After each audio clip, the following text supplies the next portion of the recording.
আপনাদের একটু সময় দিতে, একটু ফ্লেক্সিবল হতে এই জায়গায় অসুবিধাটা কোথায়? তাহলে আপনি বলছেন যে 15 বছর আরো 15 বছর পরে করলে ভালো হয়? না, আমি তা বলছি না, মানে ডিসেম্বর জুন এর মধ্যেই তো আছে, কিন্তু স্পষ্ট রোড ম্যাপের কথা আপনি বলছেন। কেন অপেক্ষা করতে পারছেন না? একটু ফ্লেক্সিবল হওয়া যায় কিনা আমি জানতে চাই। ধরে আপনি বলছেন এখন দরকার নাই নির্বাচনের কথা বলা, আরো একটু অপেক্ষা করি, আরো একটু সামনে যাই, কেন আমি অপেক্ষা করব? তাহলে সরকার তো বলছে নির্বাচন দিয়ে দেবে ডিসেম্বরে, আর যদি না সরকারের একমাত্র কাজ হচ্ছে ইলেকশন করা, সংস্কার না। কিন্তু আপনারাও বলেছেন যে সংস্কার করতে হবে, সংস্কার কথা আমরা বলিনি, সরকার বলেছে। সকালে উঠিয়া আমি মনে মনে বলি, সারাদিন যেন আমি নির্বাচন নির্বাচন বলি। রহমান যদি জীবিত থাকে, বাপ দেখে ইলেকশনটা বাংলাদেশে ফিরাতে হবে।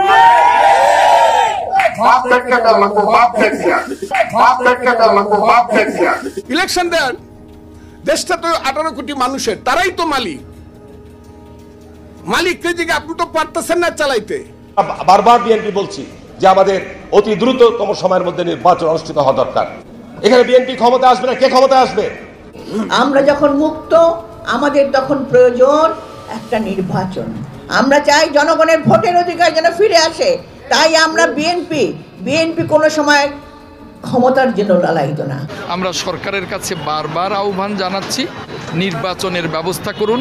নির্বাচনের পরে আমরা বাকি সংস্কারগুলো নিয়ে আমরা এগিয়ে যাব। বিএনপি যেভাবে নির্বাচনে বারবার কথা বলতেছে, আমার কেমন যেন মনে হচ্ছে তারা আস্তে আস্তে জনগণ থেকে তারা দূরে সরে যাচ্ছে। তারা জনগণের ভাষায় তারা কথা বলতেছে না, জনগণের চাওয়া তারা না বুঝে তারা কথা বলতেছে।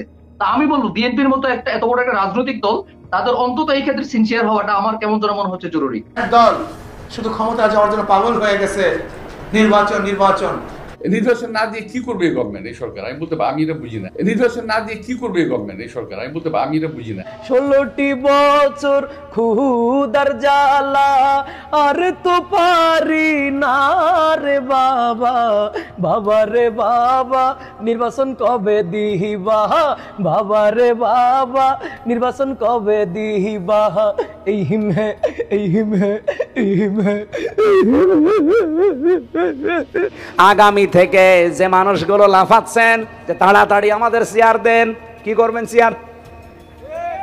15 বছরে তো চেয়ারের পায়াও পাননি, হঠাৎ আপনি এত পাগল হয়ে গেলেন কি করে যে চেয়ার চাই? কি করবেন চেয়ার নিয়ে? ওয়াল্লাহ আমরা যদি ক্ষমতায় যাই, ওয়াল্লাহ আমাদের নেতা নেত্রী তারেক রহমান এবং খালেদা জিয়ার নির্দেশ মতো আমি যেন আমার নির্বাচনী এলাকায় আওয়ামী লীগ সহ সকল রাজনৈতিক দলের মানুষকে নিয়ে শান্তিতে বসবাস করতে পারি। আওয়ামী লীগ সহ সকল রাজনৈতিক দলের মানুষকে নিয়ে শান্তিতে বসবাস করতে পারি। আওয়ামী লীগ সহ সকল রাজনৈতিক দলের মানুষকে নিয়ে শান্তিতে বসবাস করতে পারি। আর বুড়িকে যদি নির্বাচন চাও, এমনিতে গাল ভাঙি গেছে, তো চুপ থাও, নির্বাচন চাইও না। তুমি বহুত নির্বাচন চাইছো, তুমি তোমার প্রিয় নেত্রীরে বাড়িটাও উদ্ধার করতে হারলে না, প্রিয় নেত্রীরে কতদূর চিকিৎসালয় নিবে সেটাও হারলে না। তুমি নির্বাচন চাইও না, তোমার মুখে এটা শোভা পায় না। জনগণ বেছে নেবে যে কোনটা তাদের জন্য উপযুক্ত, এই কারণেই তো নির্বাচন। জনগণ যাদেরকে ভোট দেবে তারাই সরকার গঠন করবে, তারাই পার্লামেন্ট গঠন করবে। সংস্কার হবে, সংস্কার যখন হবে তখন হবে। তাসবিহ পড়ি আল্লাহু আল্লাহু আল্লাহু, আমরা তাসবিহ পড়ি লা ইলাহা ইল্লাল্লাহু মুহাম্মাদুর রাসূলুল্লাহ, লা ইলাহা ইল্লাল্লাহু মুহাম্মাদুর রাসূলুল্লাহ। আর মির্জা ফখরুল, মির্জা আব্বাস, আব্দুল আওয়াল মিল্টু, আমির খসরু মাহমুদ, সামাও বায়েদ, আমানুল্লাহ আমান, তারা বলে নির্বাচন নির্বাচন নির্বাচন। তাদের তাসবিহ জিকির হলো নির্বাচন নির্বাচন নির্বাচন। ভারতের সাথে হাসিনা শেখ গত 17 বছরে যে চুক্তিগুলো করেছে, গত 17 বছর যে চুক্তিগুলো করেছে, এর 99.9% চুক্তিগুলো ছিল দেশের অস্তিত্ব বিরোধী। দর্শকবৃন্দ, আজ অবধি বিএনপি কোন নেতারা বলেছে এর প্রত্যেকটা চুক্তিকে রিভিউ করতে হবে? প্রত্যেকটা চুক্তি যেখানে আমাদের দেশের স্বার্থ বিরোধী, সার্বভৌমত্ব বিরোধী, এগুলো বাতিল করতে হবে। মির্জা ফখরুল বলেছে, মির্জা আব্বাস বলেছে, সালাউদ্দিন বলেছে, অস্তিত্বের প্রশ্নে ভারতের সাথে গত 16 বছর হাসিনা শেখ চুক্তি এবং এমওইউ স্বাক্ষর করেছে। সার্বভৌমত্ব বিরোধী যে কোনো চুক্তি এবং এমওইউ আমাদের ক্যান্সেল করতে হবে, এটা আমাদের বলতে হবে না? বিএনপি এটা নিয়ে কেউ বলে নাই, কিন্তু একজন একটা কথা বলেছে, শুনুন কি বলেছে। আমরা তো ভারতীয়, কি বলেছে? আমরা তো ভারতীয়, তাইলে ওই চুক্তি রিভিউর দরকার কি? আমরা তো ভারতীয়। এই ফজলুর রহমান কে? বিএনপির চেয়ারম্যানের উপদেষ্টা। এই চেয়ারম্যানের উপদেষ্টা বলেছে এইটা। মির্জা ফখরুল যা কিছুই বলেছে একবারের জন্য বলেছে এই চুক্তিগুলোকে আমাদেরকে রিভিউ করতে হবে, এই চুক্তিগুলো জনসমক্ষে প্রকাশ করা হোক, এই চুক্তিগুলো নিয়ে আলোচনা হোক, এই চুক্তিগুলো নিয়ে সরকারের সাথে আমরা একটা মিটিং করব। কিন্তু তারা একটা কথা বলেছে, নির্বাচন চাইলে একটা চুক্তিকেও তারা ক্যান্সেল করবে না, প্রত্যেকটা চুক্তিকে তারা কার্যকর রাখবে। তখন এই দেশে এই আপনারা হাসিনা ডিজিটাল সিকিউরিটি অ্যাক্ট যেটাকে দেখেছেন আরো দ্বিগুণ ভাবে শক্তিশালী করে আপনাদের কর্পোরেট করবে বৈশিষ্ট্যকে চেঞ্জ করার জন্য। তারা বলে না এই চেষ্টাটা সফল যে ভারতের সাথে সমগ্র চুক্তিকে আমাদের রিভিউ করতে দিতে পারে। ভারতকে এত ছোট করে ভেবেন না, ভারতকে এত ছোট করে ভেবেন না। সরকারি উদ্দেশ্য বলি ভারত এই ভোটার আসে না, আমি মনে করি প্রচুর অস্ত্র ভালো নির্বাচন করা সম্ভব। ভারতকে এত ছোট করে ভেবেন না।